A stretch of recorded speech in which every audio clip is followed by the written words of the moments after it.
Hi, in our fourth Python challenge we're going to be creating a basic guessing game, which I'm calling higher or lower. I say I'm calling it, really I'm sure this is a fairly well-known sort of task to do in programming, although I've put a slight spin on it, so it's not quite the same as usual. However, you will need to, before you do this task, have understood how to define functions, and including with parameters and having return values, and also this whole guessing game is sort of predicated on you being able to generate some random numbers within a range. So there are two videos in my tutorial playlist which will hopefully cover the content you need to know for this task. So to explain how my version of this game should work, let me go through some information here which I'll replicate in the description box in case you'd rather just sit and read it as opposed to looking at it on the video section. So the whole point here is a guessing game with the computer. So first of all, the user is going to think of a number in between a range which they can choose. So the user might decide that they want the range to be between 1 and 100. And so the user might think of a number 31 or 100. So it can include the upper or lower range. So once the user has thought of this number, the computer is going to make a random guess of this number in the range. So the range needs to be actually inputted. The number they're thinking of doesn't need to be inputted. And once this guess has been shown to the user will see if this number is correct. And if it is correct, then the user is going to input correct and the round will end. And once the round does end, the number of guesses made by the computer, which I'm going to call the score, will be printed out. So if the computer guesses wrong first of all, but guesses correctly on my second occasion, then the score will be 2. If it takes 5 guesses, the score will be 5. So until the user deems the input correct. However, if the computer isn't correct, then the user is going to either type in H lowercase or uppercase for higher and L uppercase lowercase for lower to give the computer a clue. So they'll type in higher if the number should be higher, if their guess was too low, and will type in lower if their guess was too high. And the computer can use this clue to make another guess within the new interval. So the fact that the user is telling the computer their previous guess was too high or too low means that you can then alter your guess in the next guess to make it more accurate. And so this process of guessing, getting some feedback, guessing, getting some feedback will continue as a loop until the number is correctly guessed. Here are some success criteria to hopefully help you get guided towards a good solution here. So you should be defining a function called game, which has 2 parameters, which I'm calling upper and lower, and it should return a value held in a variable called score. These parameter values, which is what we call the arguments, are going to come from user input. So initially in your main routine, you're going to ask the user for the upper bound and the lower bound, and those values will get passed in as parameters to this function. And inside the function, you need to generate a random integer, which will be generated including and between the upper and lower bounds, and that value generated is the computer's guess. So the value generated can include the upper bound and the lower bound as well. So the user should be able to respond to this guess with either correct or higher or lower. And when the computer is correct, the function will return to the main routine with the score, which can be shown to the user. But when the computer is not correct, the score is going to increment, which means just add 1. And based on the upper and lower response, that bound will get updated accordingly for the next guess. So think about how you can use the user telling you it's too high or too low to update the next guess. So this task is not easy by any means. Lots of people have tried this and not everyone has managed to do it in my experience, at least first try. Once you can do it, it's not too hard. But if you are finding it easy or want to push yourself even more, here are some extensions to try. So first of all, allow the game to have multiple rounds. So far we've only really allowed it to have one round.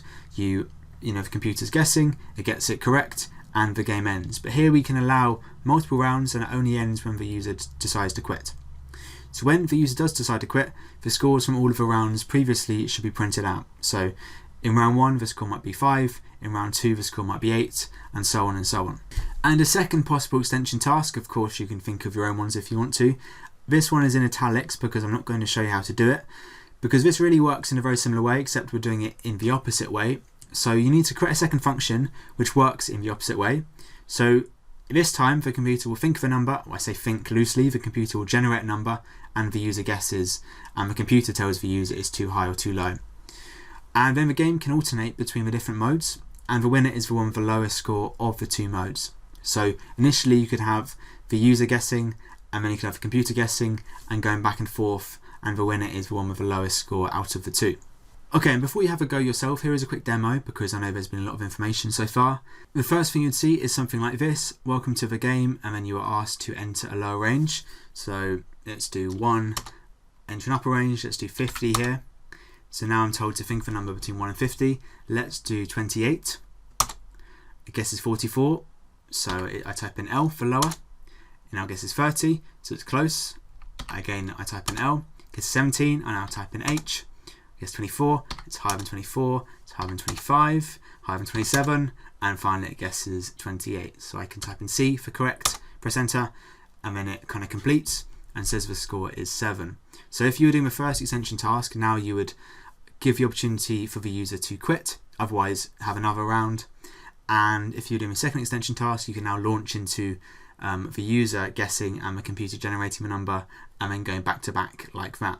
So pause, have a look at the requirements again, and have a go at this yourself, and now I'll show you the solution to the main part of this problem.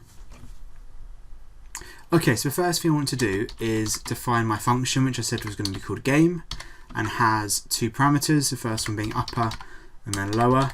The actual order of those two doesn't matter. It seems more logical to have lower before upper, but anyway. And then we're going to have some code down here, right? And then I'm going to return score.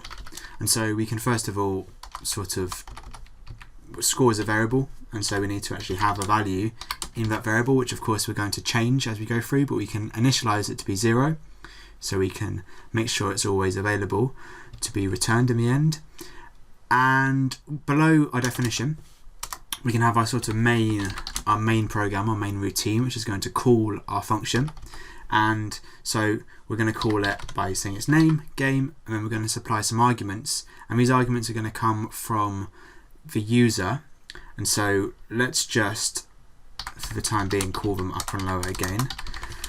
And because this is returning a value, returning score, which is an integer, we're going to also assign this to be a variable. So we are calling our function, the function up the top executes and returns a value, and the value is stored under score. So we've got the same names here, which is okay, but it may cause some confusion, but I think it's probably okay here. So in our main, we want to, well, first of all, let's welcome the user to the game. That seems nice. Welcome to the game. And then we're going to ask the user to input the lower range, lower, and the upper range, upper. And we can also we'll validate these maybe later. So our upper value is going to be, we're going to say input, enter the upper value, upper range might make more sense. And then we'll do the same for lower as well.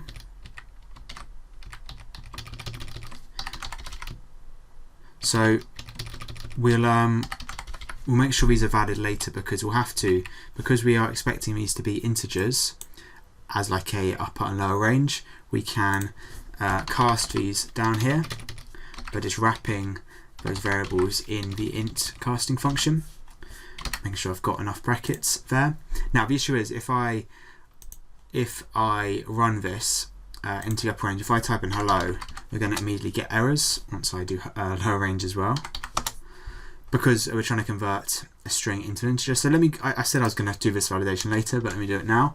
So what we can do, and I haven't taught this yet in the tutorials, but I have done it in a couple of the challenges, I believe, is do something like, well, while upper is digit equals false, because what the method is digit does is checks to see if your value is an integer, and if it isn't an integer, it's going to give us false. I mean, really, it's a positive integer, which is also fine here, because we don't really want a lower range, I don't think. So and also we need if either one is not a digit, we're going to get them to ask to enter it again. So we need or here, not and, equals false, and then we're just going to get them to put them in again. So they can't proceed, we can't do that casting in line 17 until we make sure it's in the right data type. So we could just add a message here saying something like, these must be positive integers. Okay, right, so that's sort of our main program done for now. If we do the extension later, I'll show you how to, well, we'll build up this a little bit, but now the key bit here is inside our function. So we need to actually have our game running in this function, assuming this code works. I should probably check it first. I'll always move on without checking it. Okay, perfect. So we are going to, really this whole game works by repeating, so I should say, you know, probably here, print, think of a number between and lower and upper. Now, of course, this game is relying on the user, you know, honestly thinking of one and keeping it in their mind. If they forget it, it will be a bit of an issue. But now we're going to make a guess and keep asking until the user says it's correct. And so we need a while loop for this. A for loop is where we sort of know how many times it's going to iterate. Here we don't know exactly. It depends on what number the user thinks of. It depends how big this range is, and so on. So a while loop is more suitable. We have a condition. The condition being, is it correct or not? You know, we could have a condition like, is it correct or not? But I think it's easier to have just a Boolean toggle. I use these a lot in while loops. I don't know how brilliant from a design point of view using them are, but I think they're fine. So while is correct equals false, and we're going to keep looping until the user says it's correct, and then we're going to set is correct to be true, and it will end the loop. So we need to make sure we first of all initialize is correct to be false, and you can see down below I should have done 2 equal signs, not 1 equal sign there. 1 equal sign is for assigning a value, 2 is for comparison. So inside this while loop is where the main body of our code will go. So first of all, we need to make a guess. So let's make a guess, and this is going to be to make a random guess, unless you want to code it yourself, which would be impossible if not, well, not impossible, it would be extremely difficult if not impossible for some people. We would need to import a random module. So the random module is a whole bunch of different functions, methods really, which provide random functionality, and they're not available by default, so I have to import them as a module, but now we can use them.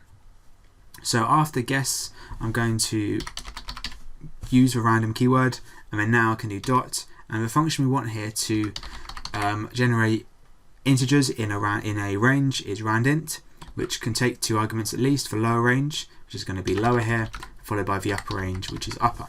And once we make this guess, we're going to increment the score, which I haven't actually assigned yet, and I'll have up here, I forgot, because we've made a guess, we're going to increase the score. So in this game, a higher score is worse for the person guessing, because you want it to be lower as possible.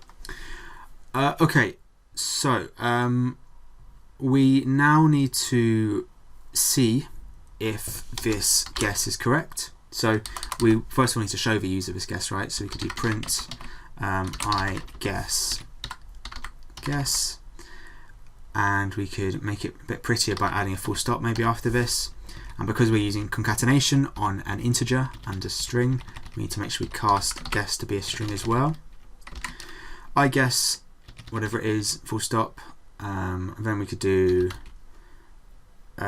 is this correct, or should it be higher or lower? Okay, and then we need to get the input first of all, so we could do response equals input, like that. And now it's probably a good idea to sort of standardize our input by making it all lowercase or all uppercase, depending on, well, it doesn't matter either way, just to reduce the number of conditions we have. It's best to try and make things as generic as possible. You shouldn't need someone to enter a lowercase h or an uppercase h. You know, it shouldn't really matter. So we now need an if statement to see if this response equals correct, or the so that will never be true because I'm just made it lowercase. So correct lowercase, or response equals just a lowercase c, like that. Okay, so if it is correct, the most important thing to do here, because I used this sort of Boolean toggle, is to then toggle it so that it is now true, otherwise we'll be stuck in this loop forever. And then we can, I don't know, say something like print yes because I got it right. The score is, and whatever the score is, like that. Okay, so that is really simple when it is correct. It's not quite as simple when it's not correct. So we'll need an elif here because they're because they're two different conditions. So elif response is this time. Let's do if the response is higher, or the response is just h on its own. I do h on its own to make it quicker when I'm testing it. And here we now need to think more carefully about how we can edit our sort of guess to be more clever, right? Because we could, having been told it's higher, just guess another random in the original range. But here we can now adapt our range to make it a bit smarter. It works in a similar way to binary search. If you've come across that, my indentation was off there a little bit. So if the response, if we are told, so if we make a guess and we are told it needs to be higher, that means we can edit our lower bound. Because, in fact, if I just test this up until this point to maybe demonstrate how this works, because I think it's fairly obvious, but it might be worth demonstrating. So if my upper range is 10 and lower range is 1, I guess 10. So let's say we're thinking of 5, but if I now say lower, it's just going to guess again because we haven't coded this yet. But if I guess lower, then it can exclude 10, right? Now the range should be 1 to 9. So that's for lower. But if it's higher, so let's say actually we're guessing 8 and it's guess 7, well now the range should be 8 to 10, or 8 to 9 really, because we have altered our range. And so really, if I just uncomment this code, lower should now be our current guess plus 1.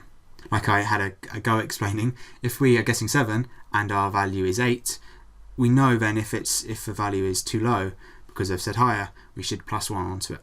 And the same idea with when it's lower or L. We're going to set the upper range to be the guess minus 1. Because, you know, up here I guess 10 if our number is 8 and we say it's lower, well then now the range has got to be between 1 and 9. It's not going to include 10. So we can reduce a range like that and it will massively, even if our starting range is huge, massively cut down based on this. So that is the main sort of premise of our code. And in fact, our main kind of solution to our base requirements, we could test this a couple of times. Now I've added in the code.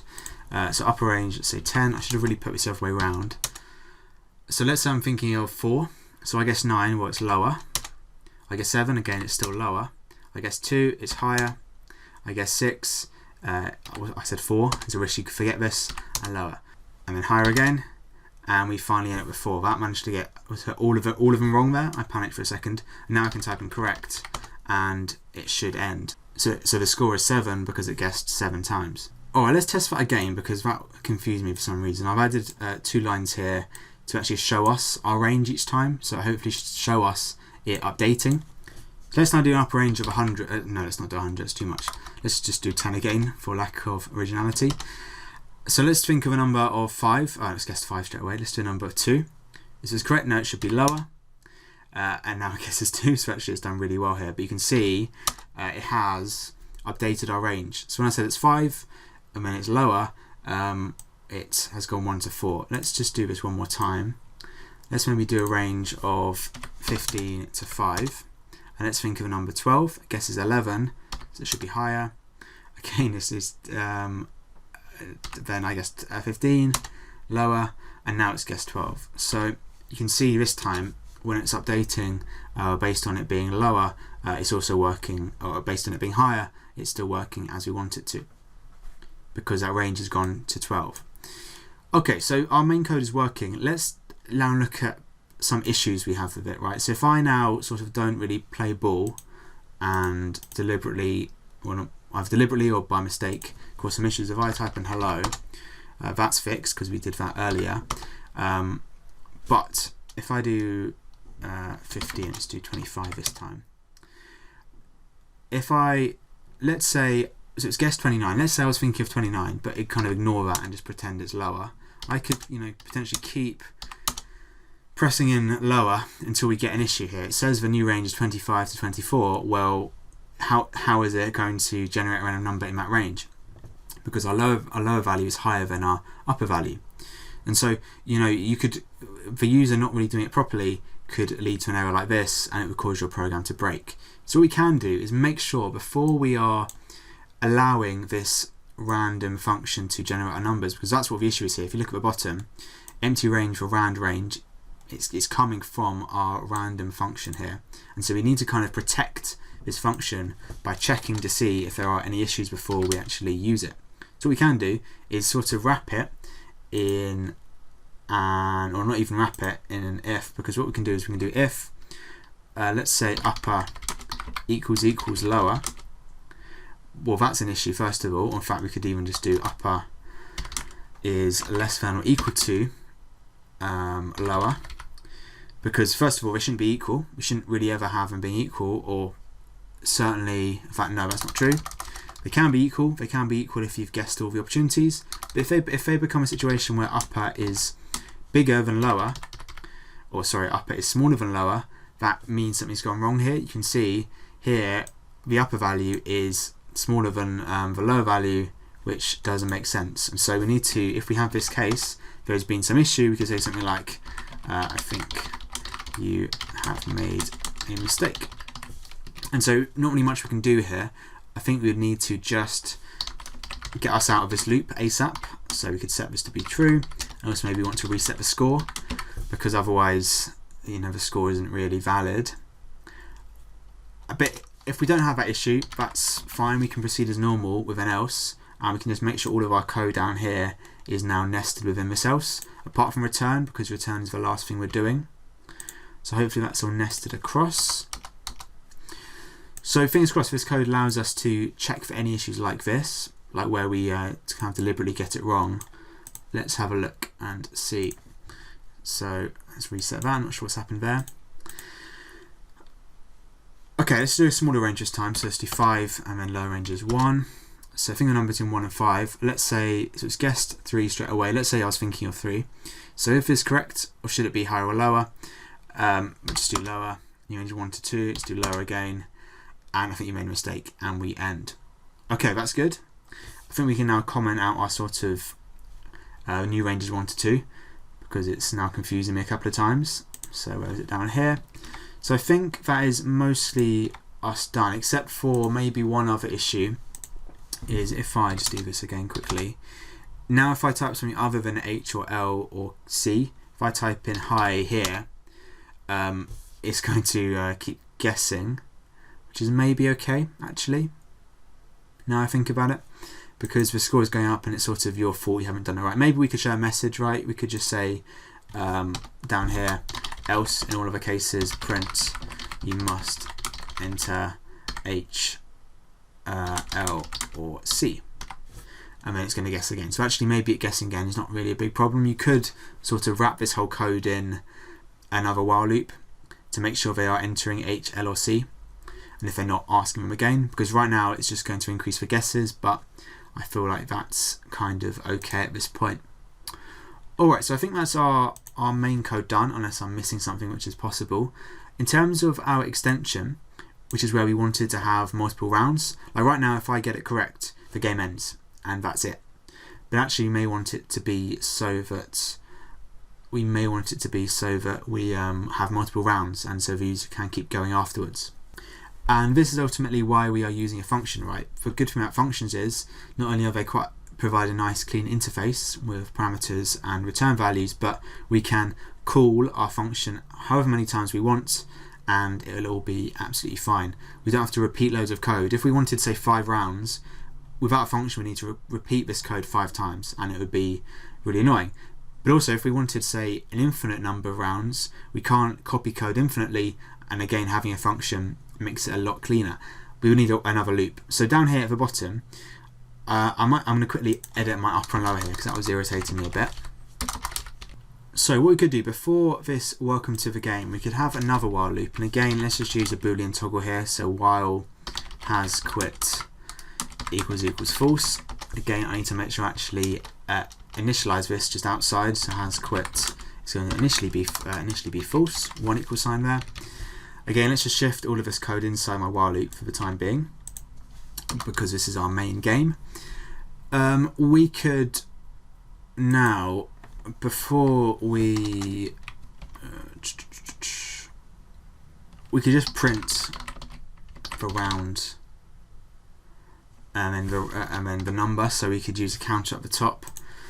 So round number could be 0 initially. Don't need to do this, but I figure it might make it look a bit nicer. Round num. So at least we know what's going on here. Maybe we just add a new line to make it a little bit more separate. And then we're doing this code as normal, is all fine. And once we finish the game, in this case, we're going to increment the round number just so we can keep track of it, and then give the user the opportunity to quit, right? So if we could say, quitting equals input. Do you want to quit? Yes or no? And then, like we did before, if quitting, like with our yes or no, with our higher or lower, if quitting equals y, we are going to, I'll make sure this is lowercase. We're going to make sure we set has quit, or is quitting, I called it, is quitting to be true. And we could say thank you for playing, right? So one of my conditions was we print out the scores. Thank you for playing. The scores were. Now, how are we going to print out our scores here? Because what we've done here, so far, we've just saved the score. So we've called our function, we go through the whole rigmarole of our game playing, we end it by saying it's correct, the value gets saved under score, but the whole point here is when we are quitting, we want to print out all the scores. And right now, only one score is being printed at a time, which is not really what we want, because we could go through 5 rounds, but every single round is just saving a new value under score. The previous values are lost. So if we could, if we were going a bit over the top, like save our scores in a file, like a text file, which a future video will show how to do that, future tutorial. But we could also just have a list. A list is really nice because, unlike a variable can only hold 1 bit of data at a time. But a list can hold loads of bits of data, and you can add on to it, right? So you don't have the opportunity to create variables at runtime, but lists you can just append values to lists whenever you want to. So if we just have a list maybe here called scores, which we can initialize to be an empty list because nothing's happened yet, and now instead of assigning our score, our return score to our values, to our variable score, we can now make sure we are appending this to, what did I call it? Scores. So scores.append. Append means just add in a value to it at the end of a list, like so. Okay, and then once we are ready to quit, we can then iterate through this scores list, which could have 1 value in it, it could have 500 values in it, and just print them out as we go. Okay, I think it would be nice to, down here, use our round numbers in our printing. So we can use a for loop here instead of, well, we're going to use a for loop anyway. Instead of saying something like for item in scores or for score in scores, we could say for round num in range 0, going up to the length of scores. And then we're going to print, so round num, or maybe our colon there is a bit premature, in round, say 1, and then we might want a colon here, which means I need to cast this round num. And in fact, because we start counting our indexes from 0, round num will be 0 here, so in round 0 it will be whatever, which doesn't really make sense. So we might want to do round num plus 1 here, so it starts counting at 1, and then we can print the score. But we need to use our list, which is scores, and index it with round num in this case. Okay, so hopefully that works how we want it to. Let's try this. I may well have made an error here without noticing. So welcome to the game, round 0. So okay, right, so we need to make sure round 0 seems a bit strange, so we could make sure we initialize it to be 1, not 0. Okay, try again. Round 1 into the lower range, let's do 1, upper range 10. Let's say I'm thinking of 6, so I need to do lower. it needs to higher, lower again, 5 higher, and now it's correct. Lovely. So if the score is 5 in that case, do I want to quit? Let's say no. Round 2, lovely. Enter the low range, do 1 and 10 this time. Let's do it again, and let's now think of 1. So lower than 7, lower than 6, lower than 5, and then it's got 1. And now let's quit. Now I've done 2 rounds. I could keep going infinitely, but hopefully, thank you for playing. The scores were round 1 was 5, round 2 was 4. Except now it's asked us again. I'm not sure why. Let's see why it's asking us again. Because I used the wrong variable here. It was has quit. I knew it was. Okay. So right now we got stuck in the infinite while loop down here in our has quit loop because I never changed has quit. I was changing is quitting, which is not the same variable. Okay, but I think the point remains, right? You can see we could keep playing infinitely. We're adding new values to our scores list, which is a nice way of keeping track of it. And in the end, we can print them out just by iterating through our list. So that is pretty much the solution, I believe. Well done if you have tried it and managed to do most of it. If you couldn't do all of it, it's fine. There's another extension task which I won't show you how to do in terms of actually kind of flipping this, having a second function and getting it to now be the computer generates a random number and you have to guess it. So it kind of flips on its head, and then you could sort of do a back-to-back game where round 1 might be the computer guessing, round 2 might be the user guessing, and it works like that. I'll leave you to come up with your own solution for that. If you have one, feel free to share it. I'd be interested in seeing it. Otherwise, let me know any questions. This solution will be in the description for you to have a look at if you want to. Otherwise, thank you very much for watching.